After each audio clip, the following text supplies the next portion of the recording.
Fala pessoal, beleza? Sejam muito bem-vindos ao canal de resenhas dos Perdidos no Tempo.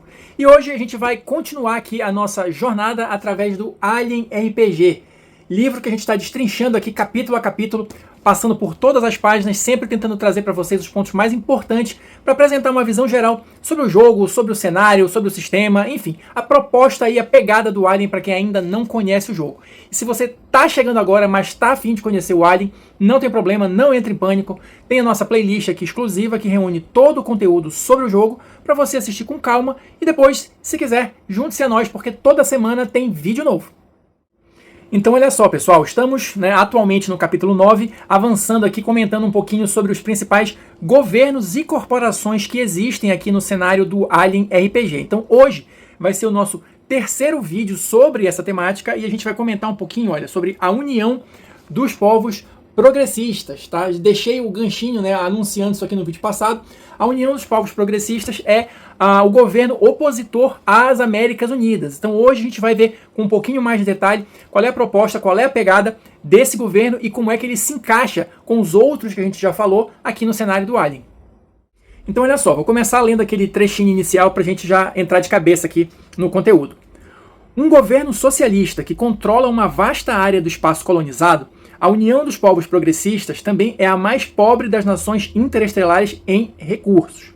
Embora empobrecidos e superlotados, na UPP os trabalhadores controlam os meios de produção. Ponto muito positivo. Existe um estado de guerra fria entre a UPP e seus rivais de longa data, as Américas Unidas, aquilo que eu acabei de comentar. E os impasses entre as Forças de Operações Espaciais e a União dos Povos Progressistas e o Corpo da Armada Colonial dos Estados Unidos tornam-se cada vez mais frequentes a cada ano. Ou seja, a gente vai ter, entre aspas, reproduzido aqui no cenário do Alien, um estado de guerra fria que tivemos de uma maneira ou outra aqui na vida real entre Estados Unidos e Rússia. Só para dar uma ideia geral, tá? Aqui o negócio funciona um pouquinho diferente, mas só para dar aquela primeira referência. Então, a gente vai ter esse estado constante de guerra fria, de talvez escalonamento de conflito, e claro, como eu tenho dito aqui ao longo desses vídeos, tudo pode ser utilizado, tudo pode servir de gancho para você desenvolver o seu cenário próprio ali de Alien RPG, usando as referências que você quiser e direcionando esses conflitos, essas intrigas políticas. Seguindo aqui nas informações iniciais sobre a União dos Povos Progressistas, o que a gente vai ter aqui a respeito da formação desse bloco? No início do século 22, a UPP foi formada pela China e pela Rússia em resposta direta a uma ameaça percebida pela combinação do Império dos Três Mundos e das Américas Unidas. Ou seja, pelo que o livro coloca aqui, a UPP foi o último bloco a ser formado, porque a gente viu, primeiro surgiu ali o Império dos Três Mundos, como uma resposta ao Império dos Três Mundos. Surgiram as Américas Unidas e a UPP chegou por último como uma maneira de tentar se contrapor a esses outros dois blocos que já estavam formados, Seguindo adiante aqui, presa em uma corrida armamentista cada vez maior com esses conglomerados capitalistas, a UPP sempre conseguiu ficar apenas um passo atrás deles, apesar de não negociar com a Weyland-Yutani ou com outras corporações. Ou seja, pelo que dá a entender aqui também, a União dos Povos Progressistas é o único governo que não negocia com as corporações e, como consequência disso, talvez não tenha acesso à tecnologia de ponta ou alguma coisa assim, mas mesmo nesse estado consegue ficar apenas um passo atrás dos outros governos. Outros países membros, além da China e da Rússia, incluem Vietnã, Alemanha, Espanha e vários outros países da Ásia e leste europeu. Então assim, a gente tem uma ideia mais ou menos de que países formam cada um desses blocos. Claro, existem vários outros que não foram citados aqui ao longo dos vídeos. Aí, como eu digo, cabe a você analisar e entender o que seria mais interessante para cada um desses países, se você decidir abordar essas coisas na sua campanha, a qual bloco, a qual governo faria mais sentido eles estarem aliados, ou se ainda existem países independentes, como a gente conhece hoje, mas que com certeza estariam massacrados e dominados por esses grandes blocos.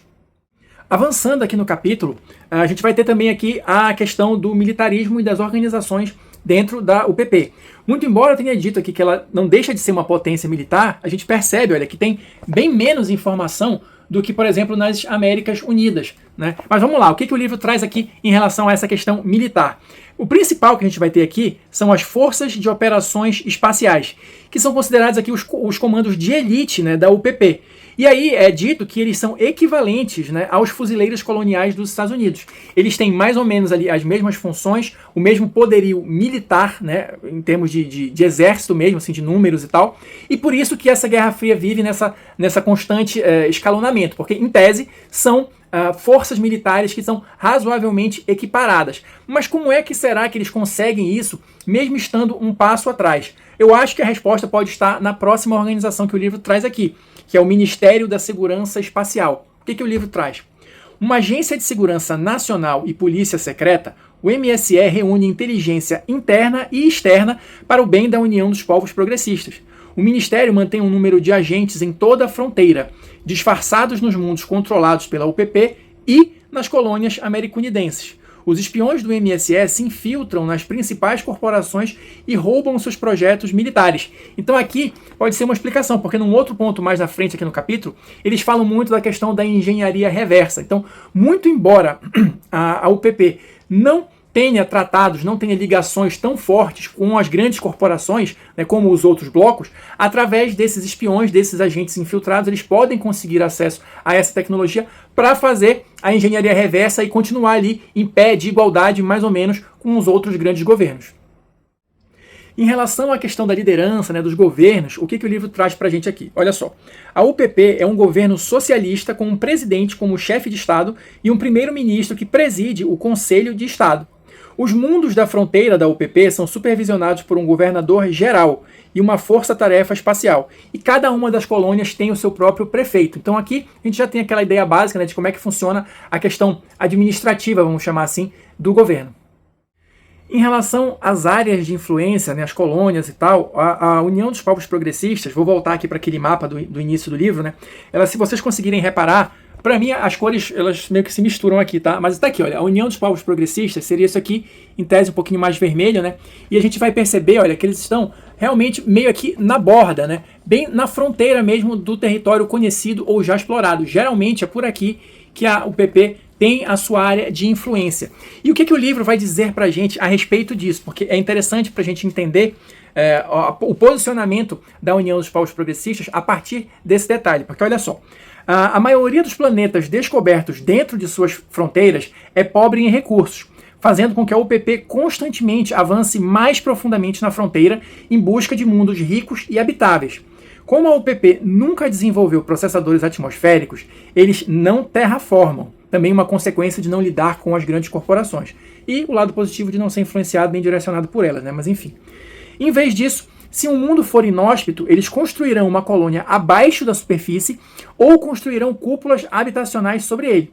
Por causa disso, os poucos mundos naturalmente habitáveis que a UPP possui são superpovoados. E aí ele dá alguns exemplos aqui. Então, basicamente é isso.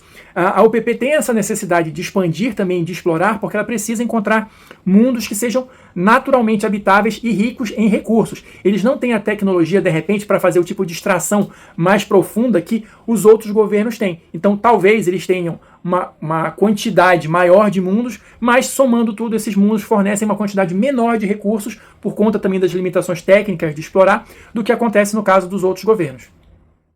Para a gente ir encaminhando para o final desse vídeo, está faltando comentar um pouquinho sobre as relações, né, entre a UPP e os outros grupos de poder aqui do cenário. Então, como eu venho comentando já em outros vídeos, e nesse aqui acho que eu falei também, o principal antagonista da UPP são as Américas Unidas. Então eles vivem num constante estado de Guerra Fria, tá? Que vai levar ali não só a questão da corrida armamentista, né, da busca por tecnologia que eu comentei, mas também numa disputa por áreas de influência política. O livro coloca aqui que existem conflitos velados, né, ou às vezes através de terceiros ou alguma coisa assim, para impedir, tentando impedir que o outro conquiste mais mundos, mais colônias para sua área de influência. Então existe também essa possibilidade de interferência para tentar impedir que o governo opositor consiga conquistar ali soberania ou dominar o governo deste ou daquele mundo. Isso é algo que está descrito aqui no livro também. Uma outra coisa interessante, até retomando uma ideia que eu coloquei também aqui ao longo do vídeo, é a questão da engenharia reversa, que a OPP faz em dispositivos tecnológicos, especialmente da Wayland-Yutani. Então eu vou ler um trechinho aqui do livro para vocês, olha só. Grande parte da tecnologia mais avançada da OPP parece ser fruto de engenharia reversa a partir dos projetos da Wayland-Yutani, algo que não deixa nem a corporação e nem as Américas Unidas particularmente felizes. Ou seja, a OPP às vezes pode ser aquele espinho ali que está cutucando todo mundo. Então a gente tem aquele grande caldo ali, né, no final das contas, pelo que a gente já viu até agora, né, desse clima de tensão onde qualquer fagulha pode deflagrar um grande conflito. Seja entre a Wayland-Yutani e a OPP, seja entre a OPP e as Américas Unidas, entre as Américas Unidas e a Wayland-Yutani, ou seja, pólvora é o que não falta aqui nesse cenário. Então é isso, pessoal. Vou ficando por aqui. Espero que vocês estejam curtindo aqui a viagem por Alien RPG. Ainda temos várias coisas a comentar neste capítulo 9, né, de governos e corporações. Já falamos de vários governos, mas ainda não falamos de corporações, né? Então, enfim, quem quiser continuar com a gente, é só se inscrever aí no canal, ativar o sininho. Quem assistiu o vídeo até agora, muito obrigado. Deixa aí o seu like, seu comentário e a gente se vê na próxima resenha.